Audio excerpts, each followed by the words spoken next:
On this week's show, Poshmark continues to annoy their sellers. The United States Postal Service announces a new price increase, and eBay makes some suggestions on boosting your listings.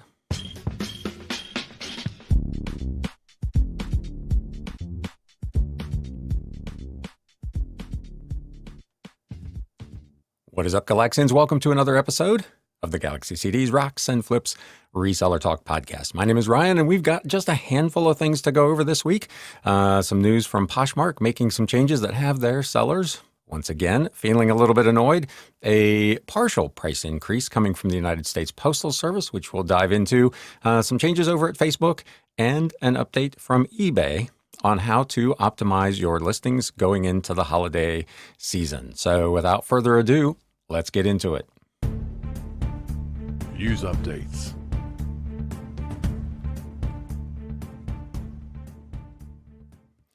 So fresh off of last week's episode, where most of the platforms, to be fair, had done something to alienate their sellers, Poshmark made some changes again this week, some of which they have already changed back, which further alienated some of their sellers. This article over on Value-Added Resource, Poshmark Photo Aspect Ratio and Item Condition Update catch sellers off guard.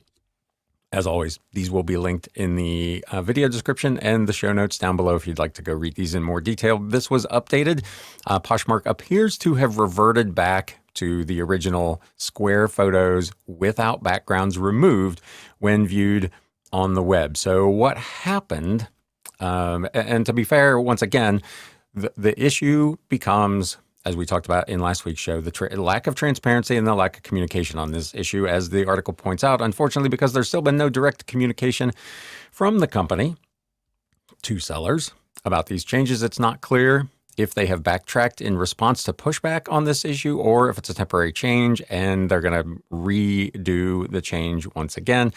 This lack of communication also means that any sellers who already started to edit photos may need to edit them once again and then potentially have to edit them a third time if this goes back. So basically what happened was Poshmark sellers noticed that there were more platform updates as photo aspect ratio changes have cut off important item details and new condition requirements raise concerns about potential item disputes. The image update was announced at PoshFest back in September, but sellers may have missed the memo if they didn't tune into that event because apparently there wasn't any additional communication on this. And we all know not everybody attends those events. Heads of buyer and seller experience Vanessa Wong and Yogesh Argawal, if I said that correctly, highlighted several upcoming changes and new features during PoshFest Hackathon, including the fact that Poshmark would soon be changing from square to portrait ratio for pictures.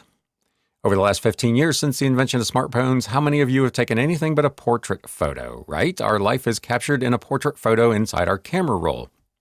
But when you come to Poshmark, your portrait photo doesn't work right. Whether you're taking it from Photo Gallery or using the Poshmark camera app, you have to fit everything into a square box. We're going to get rid of the square boxes and give you the entire camera to capture your item and merchandise the way you'd like to merchandise. That's what they said at PoshFest. So there was, at least a couple of months ago, an announcement that this was forthcoming, but there was no specific dates. And they just kind of dropped it on sellers with no further announcements. At the time, Liz noted that while square pictures may be a better way to display some items, it could also be a major pain if sellers have to retake pictures and or edit existing listings to make sure the images fit the new ratio, and that's exactly what sellers started experiencing late last week. To complicate things even more, the change so far appears to only be applying when viewing Poshmark from the web, and those square images are still being shown in the app. So if sellers try to edit their images at this point, last week, it may be difficult to make them look good in both places. So here's a case where they made a change to allow you to use your portrait aspect ratio, but it was only good in one place and not the other. So which do you do? I don't sell on Poshmark. My first instinct I probably would have left well enough alone until I found out whether this change was going to stick or not, because obviously, ultimately it did not. As part of the changes, Poshmark is now automatically also removing backgrounds on cover photos and replacing them with a plain white background to present a clean and consistent experience for buyers in search and browse results. This has been something you've seen other sites talk about Do you want a background? Do you not want a background? Is AI going to automatically remove the background? Do you want AI manually? Do you want to do it? Do you want to remove the background on your primary photo? Does Google really care anymore whether there's a background or not for their search results? This whole photo thing has become quite a mess in terms of both that background issue and, of course, now aspect ratio, because they are right. Your default setting on your phone is portrait mode. When I do my listings in eBay, every time, every listing, I've got to switch to a square format from portrait because that's what eBay wants. And then I use those photos across multiple sites, which, of course, this presents a problem as well. If you start on Poshmark and you do use the portrait ratio, that photo, as you cross-post, may not work well with other sites. So this whole thing, you can see why sellers would be a little annoyed with this. Sellers have taken to Reddit to vent their frustration with the changes, saying their images are now FUBAR, and some are speculating the move might just be another way Poshmark is trying to discourage the cross-posting I just talked about, because those platforms, as I mentioned, use a different ratio. I literally can't list, said one. The app is still cropping photos for the 1:1 ratio, but the desktop version is cropping the photos for a vertical format. They're using two different formats right now. And again, this was reversed sometime late Friday. So at least at the time of recording, this thing has gone back to normal. I'm highlighting this as the pain that sellers went through and to warn you that this may still be coming in the future as Poshmark continues to roll out these changes. They literally screwed cross-posting because your photos won't work, as I mentioned, on any other platform. Another said it's almost like they're doing what they can to stop cross-listing, punishing sellers for deleting or marking items not for sale, which is an issue we've been talking about here for months. And now making a major picture change, I wonder if they aren't secretly beefing with the virtual assistant apps like Sidekick and Vendu. Another one said, over 3,000 listings. I'm not retaking that many photos. They can be squished, pinched, or whatever. I work full-time and do not have enough time in the day as it is. Not to mention, eBay listings look best, as I mentioned, in that 1:1 format, and that's my meat and potatoes. Poshmark is just a side dish, and right about now, I'd say it's cabbage or some other smelly vegetable. So here's the other piece of this. Again, I'll get on my soapbox because that's what you all tune in for, right? There's all these other sites. We talk about it all the time. Cross-posting is wonderful. It's helpful to your business, but all of us have one primary site, and for most of us, that site is eBay. So I in particular, want to do everything I can to maximize my performance on my primary platform, where I'm going to make the most money, where I'm going to get the most traction, where I'm going to get the most sales, and that is eBay. These smaller sites, while valuable and important, and they've got their own reasons for doing things, sometimes seem to forget that for most of us, they're not our primary business. They're not what we're building our businesses around. They're secondary. They're dessert. They're a side dish. They're nice extra income, but I'm not going to completely redo my business workflow to accommodate one business, one small piece of my business. It may be 5, 10, 15%, but I'm not going to destroy my 80, 85% business workflow to accommodate these smaller sites. And I think they would do well to bear that in mind and to look at the broader landscape and say, okay, the big fish in the market are using the 1:1 ratio. Yes, we realize that it does not maybe take full advantage of the capabilities of your camera. Maybe it doesn't even give you the best picture, but it is the most prevalent format that's used. Why should our little site, I say that in quotes, be the one to rock the boat and make that change? You can let me know in the comments what you think of that. But I just feel like, obviously, as I say all the time, every business gets to do what they think is best for their business. Poshmark is no exception to that.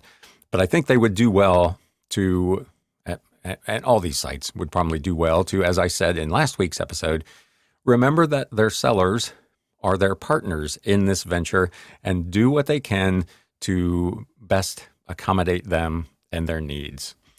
Additionally, sellers Also noticed a new option for condition when listing, prompting mixed reactions, with some thinking it's a good change. It will help Poshmark finally catch up to eBay and other sites who've had similar requirements for years, and others worrying it could open the door to more disputes with buyers over subjective item details. Again, I've talked about it previously. Etsy, for example, does not have a condition filter. When I list vintage books, there's no place for me to select a condition. I do put that in the description, and I would suggest with this as well, what the sellers are talking about with the open door to more disputes, that if you call something good, but there are some issues with it, that those issues are clearly disclosed in your description so that you've got a leg to stand on if there is an issue down the road. Looks like they've added a condition dropdown, said one seller, showing on my desktop, and again, not on the app yet. So another instance of something appearing one way in one format and somewhere completely different in another.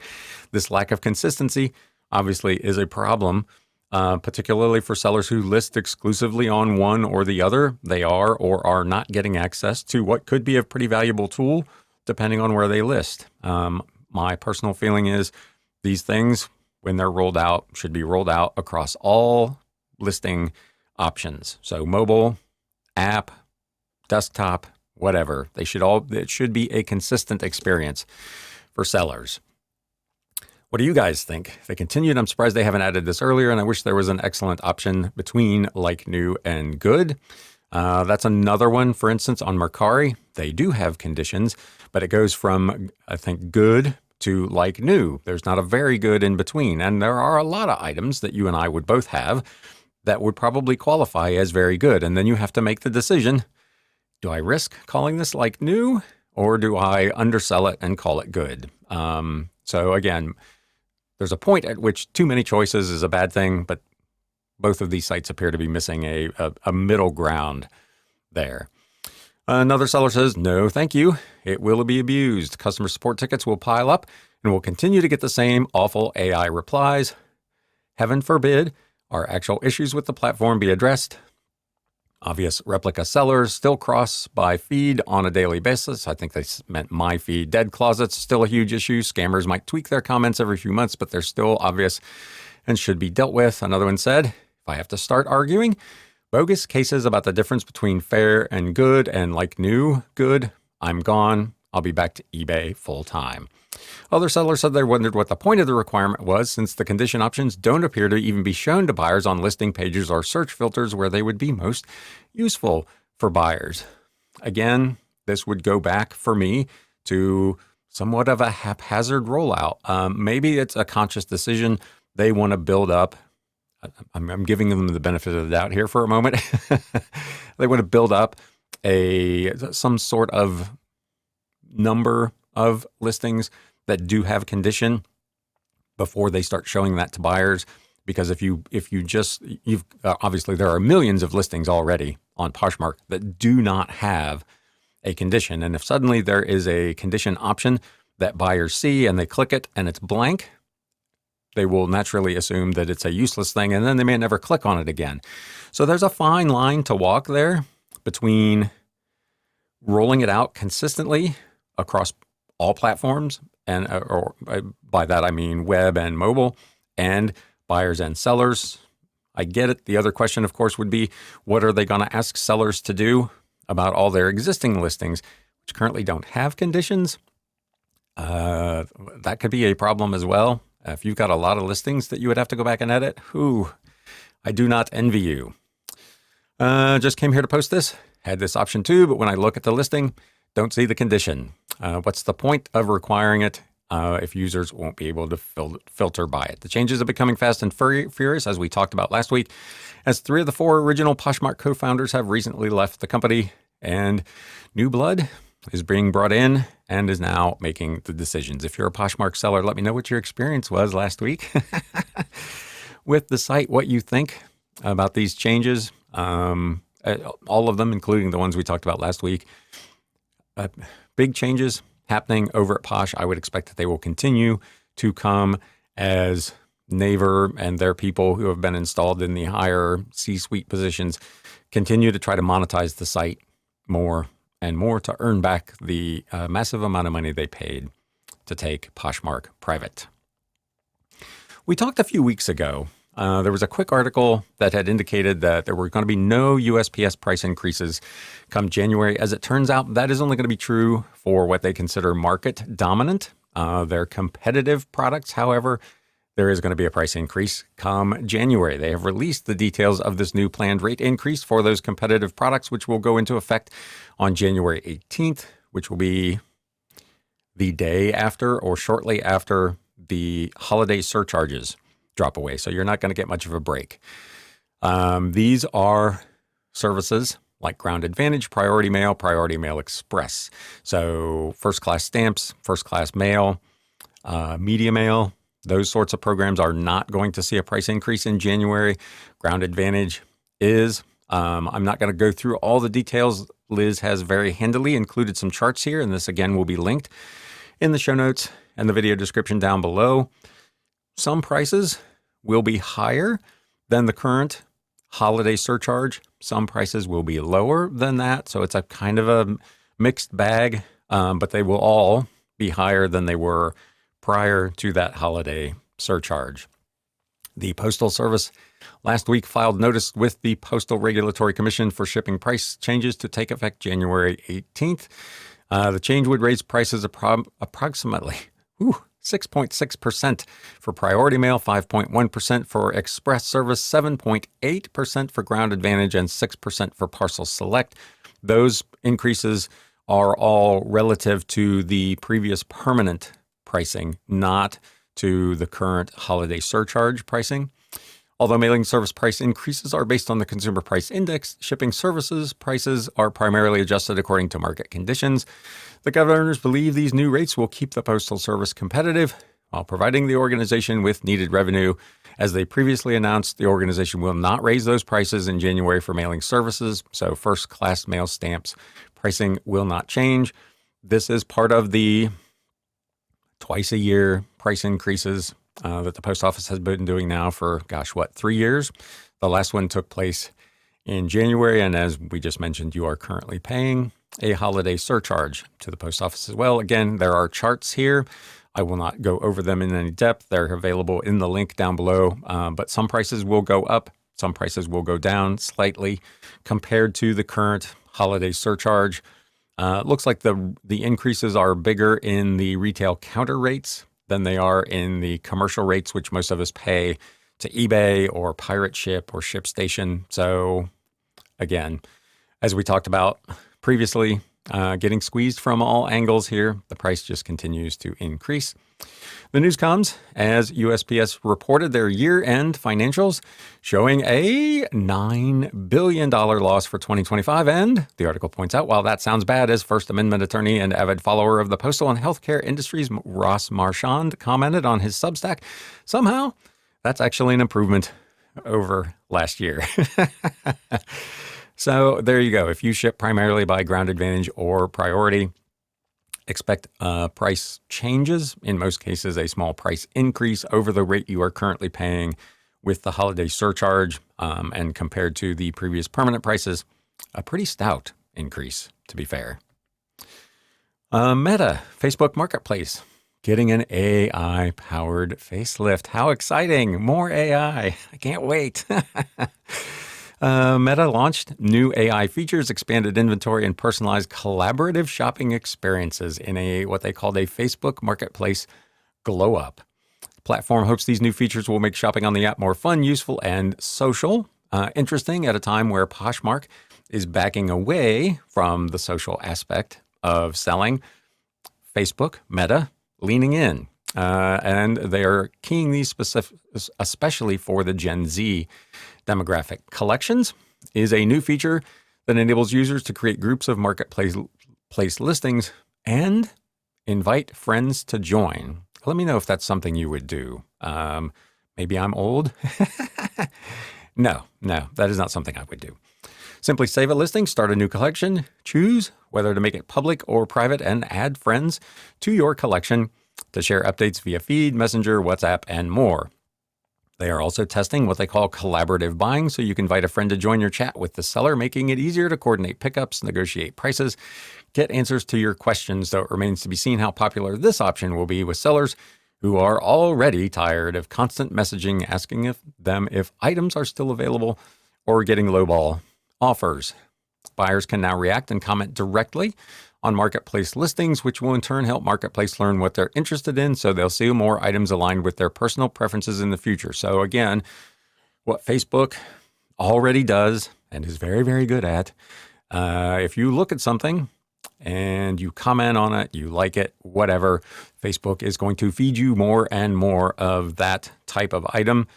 I've already found that it's super aggressive in that way. Anyway, if I see a listing that just catches my eye and I click on it I'm not really even interested in buying it. It's just an interesting piece and I look at it.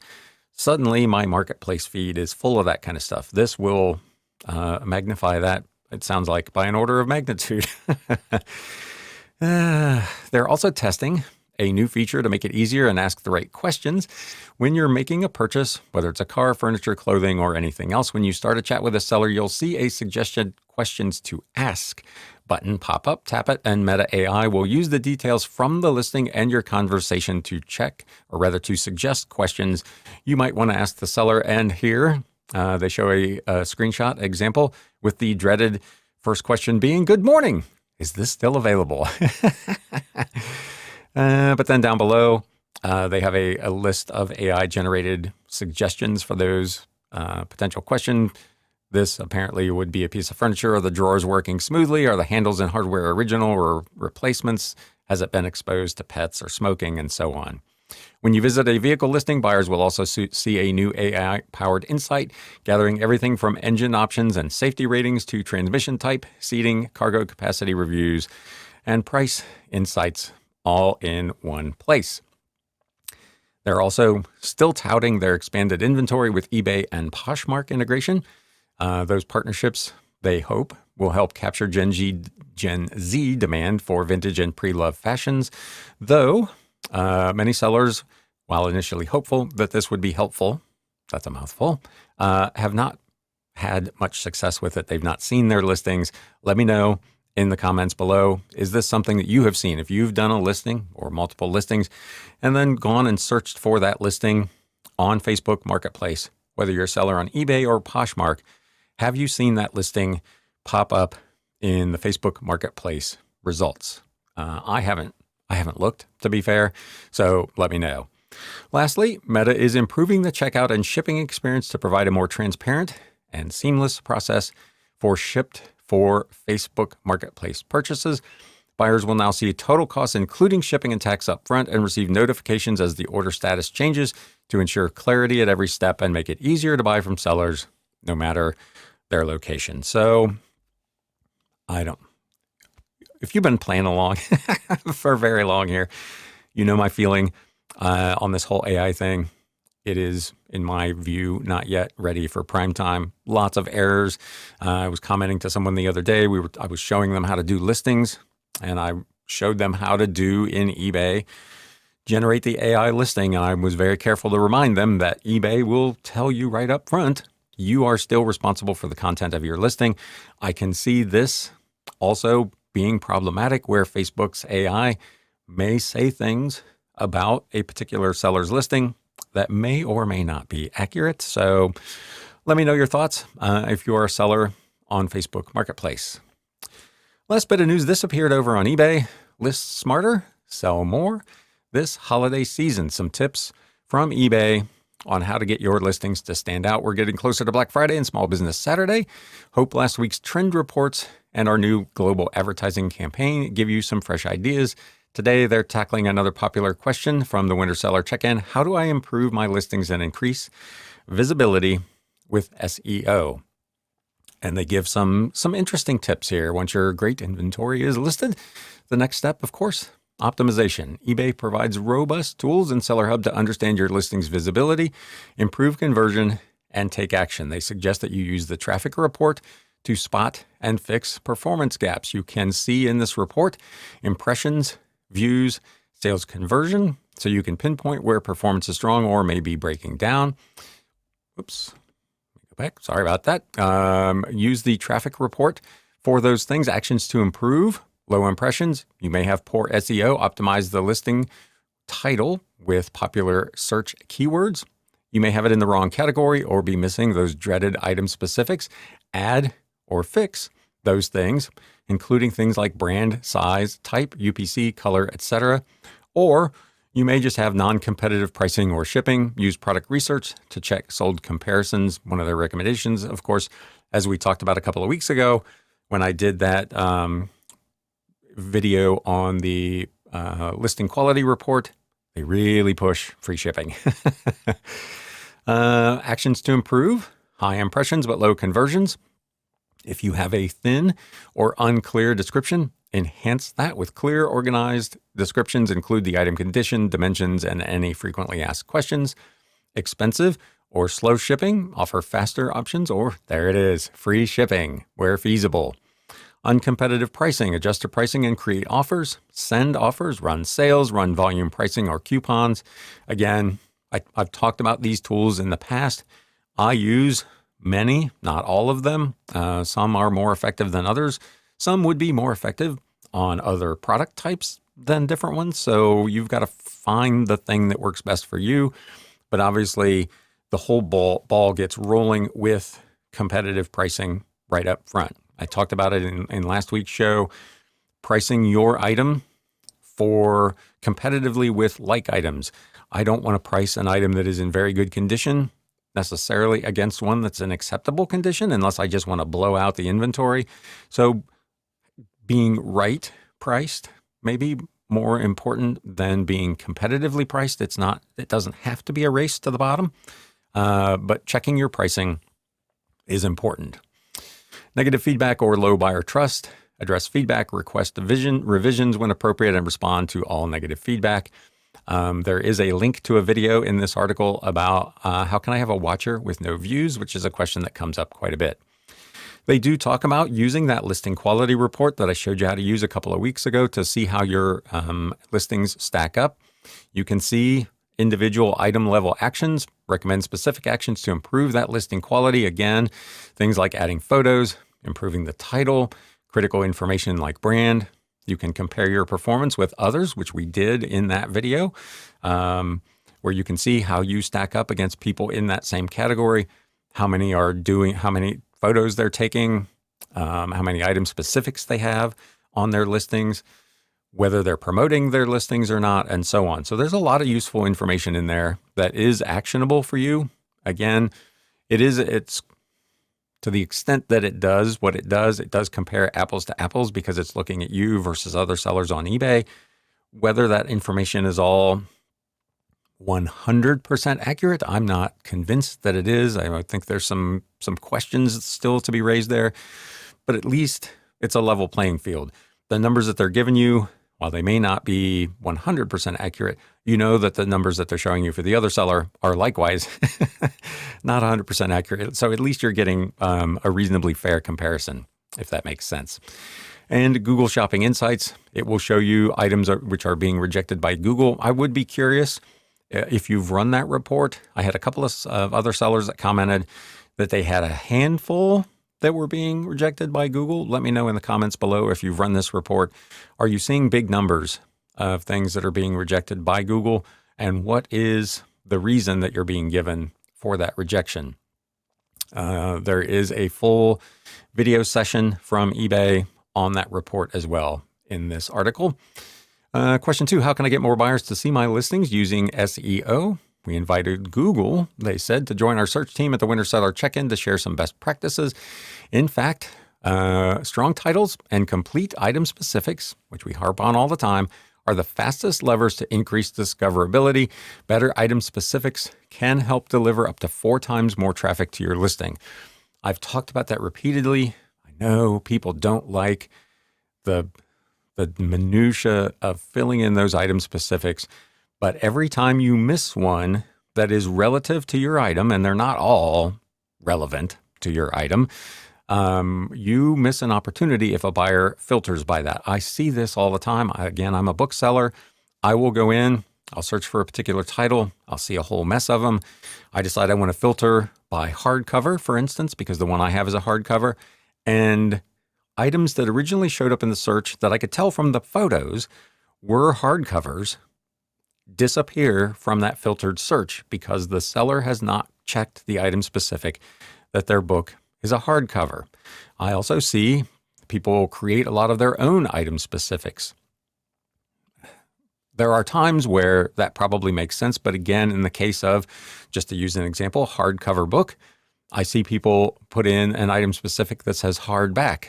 If I filter by hardcover, hardback is not going to show up in that search. So when possible, use eBay's item specifics. Don't create your own unless it's an absolute necessity, because there's a real good chance that when a potential buyer filters by that thing, the thing that you made up out of whole cloth is not going to show up in those options, and neither will your listing. They say some title best practices: keep titles to a maximum of 80 characters. That's an easy one to do because they cap you at 80. So mobile first, remember, it's only about the first 60 characters that are always visible on mobile. That varies by device, but be sure you catch the high points in those first 60 characters, because there's a chance that anything after that will be missed on mobile. Front load to that point important words such as brand, model, size, color, and a key feature. Avoid extraneous symbols and words. For example, using the @ symbol in look, they can cut your click-through rate, eBay says, by up to 4 times. I see this a lot. Emojis and just random text. Don't do that, because those things are not really searchable. And as eBay points out, they can really cut your click-through rate substantially. Interestingly, avoid punctuation, emojis, and again, non-text characters. Sometimes I'll throw a comma in if I want to separate, for instance, the name of an author from the name of the publisher, which may, in some cases, be a person's name, like, for instance, the John Day Company. So there are times where maybe it makes sense, but for the most part, I avoid punctuation because it's just a wasted character.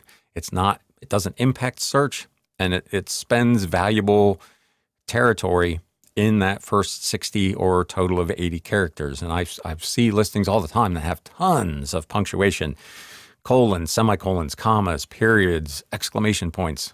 They're not relevant to search. They waste real estate. Avoid using them. You're not just hearing it from me. eBay says the same thing. And to be concise, don't repeat data already captured in the item specifics, things like new and free shipping. There's one big bookseller. Every listing, the title has fast free shipping in it. It's not relevant to that listing, and for me, it's a waste of real estate. It's already going to show up as free shipping in the listing, so why waste that real estate? Some additional item-specific best practices. Sellers who provide at least 7 attributes, they say, perform over 2 times better than those who only use a single attribute. They provide real structured values. Again, UPC, EAN, GTIN, where available and where correct. I talk about all the time on this channel how eBay's ISBN data is highly inaccurate. Wrong publishers, wrong authors, wrong years, sometimes even the wrong format. It'll show, you'll scan a barcode on the back of a book and it will return it as a trade paperback when the one you have in your hand with that number on it is actually a hardcover. So there are times where this won't make sense, but if you can use it, you should. Core descriptors like color, size, team, parallel, I'm not sure what they're referring to there, material and style fill out what's relevant and accurate to your item and category. Avoid unnecessary fluff. eBay AI, that's something that they should take under advisement as well. There's a lot of nonsense that goes into those AI-generated descriptions where relevant and accurate information, to me, is more important than that marketing fluff. Category nuance matters. Sports trading cards often benefit from 12-plus specifics. So again, as I mentioned earlier, your category, they may have 10, 20, 25 item specifics listed, many of which are not relevant to your particular item. I don't hesitate to skip those, but I fill out as many of them as I can. Again, because it boosts your visibility in search results, and it absolutely 100% helps when a potential buyer filters by one of those categories. So I know it's tedious, I know it's time consuming and annoying to do, but they are relevant, they do make sense, and they do help your listings. And again, it's not just me saying it now, it's eBay. There is a video link in this article again where you can watch the whole best practices session. So there you go, my friends. That is this week's reselling news. Let me know, as always, in the comments down below what you think of what's going on in the world of reselling. Given everything going on at eBay, that was, I thought, particularly helpful. So makes sense to bring it to your attention. If you're a Poshmark seller, it sounds like chaos over at old Poshmark at the moment. Let me know down below how you're doing over there with all these changes and changes back, and just kind of the rapid pace of change with the founders having left the company, most of the founders having left the company, and an effort to make what appears to be really major changes to how Poshmark operates. As always, if you got something out of this episode, please do me a favor and hit that thumbs up button. Consider sharing this episode or this channel with anyone else that you feel may get some use out of it. Again, as I said on Wednesday's live, welcome to all the new subscribers. I've picked up, like 50 some in the last week. I appreciate you all being here. And I appreciate the kind words from many of you who are just now discovering the channel, that you have found these shows to be beneficial and helpful. So that's awesome. As always, again, thank you so much for spending a little bit of your day with me. And until next time, my friends, it's time to sell. Thanks, guys. You have been listening to the Galaxy CDs Rocks and Flips Reseller Talk podcast. Thank you so much for tuning in, and we will catch you again next time.